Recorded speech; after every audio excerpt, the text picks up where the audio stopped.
Good afternoon. It is really something for me to sit and listen to all the things that are being said about Richard. Sir Richard, I used to call it. Oh, because he was gallant. Yes. We attended Howard University together. We walked the halls of the College of Fine Arts. He was in the Department of Music, I was in the Department of Drama, so we didn't have a lot of personal interaction because of our disciplines and being given to them the way that we were.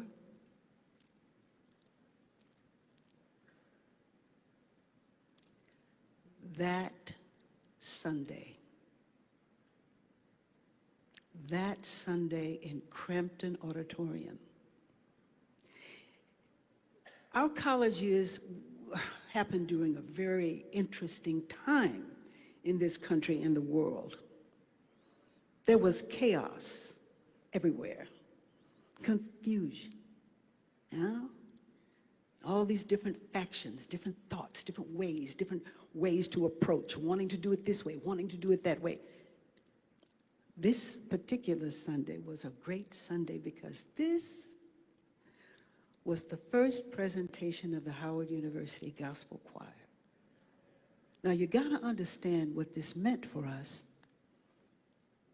because at this time, our studies were Eurocentric. I mean, if you can imagine a time, thank God it's gone, when voice majors were not allowed to sing spirituals for their juries. This was the time in which we were in attendance at Howard. Me with my little bad mouth, I was so bold. One day I stood up and told the dean, oh, don't tell us you're listening to us, because if it ain't Mozart and Mendelssohn, you can't hear it.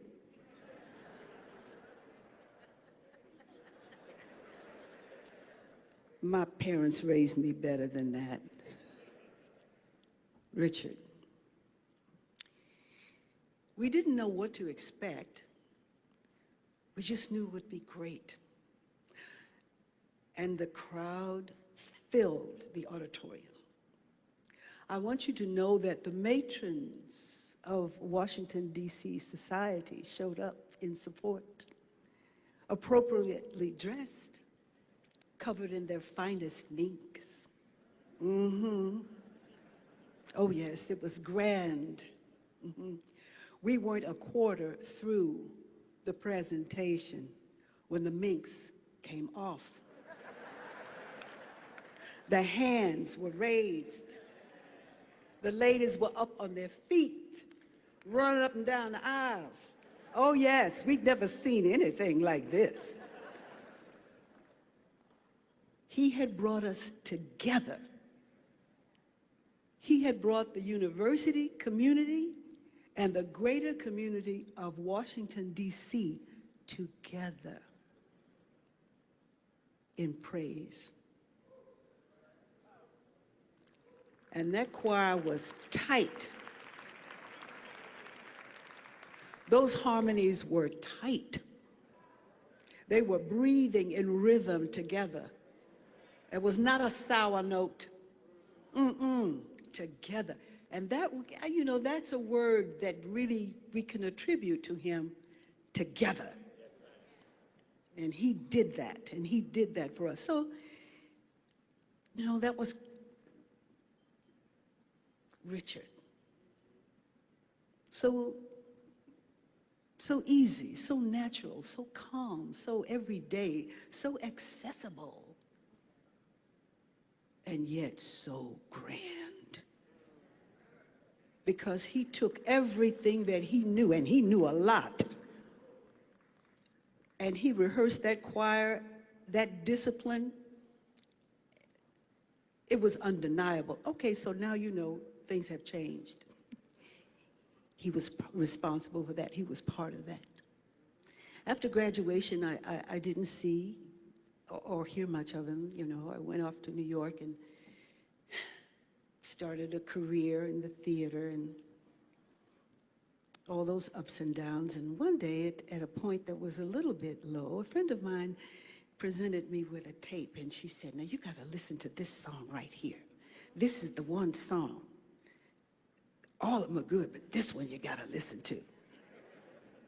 And it was I Love the Lord. Whew. And it was Richard Smallwood. She didn't tell me that part. That song saw me through.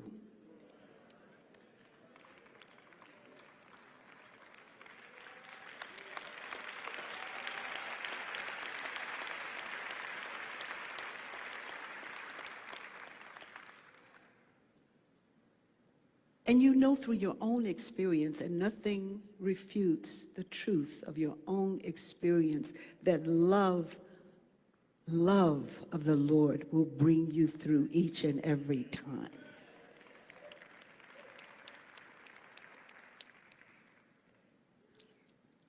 Years passed, Richard wrote a book. Are you familiar with it? Someone said to me the other day, well, maybe at some point there'll be a film that'll be made about this book. I said, yeah, okay. Maybe so. But my hope is that people would read it. Because in reading it, you hear his voice. You hear him speak to his own life experience, the challenges he faced, who would have known, and how he always came through. Because Sir Richard's life and his life's work are affirmation of the power of remembrance, worship, and praise. I am so thankful. I am so thankful. I am so thankful.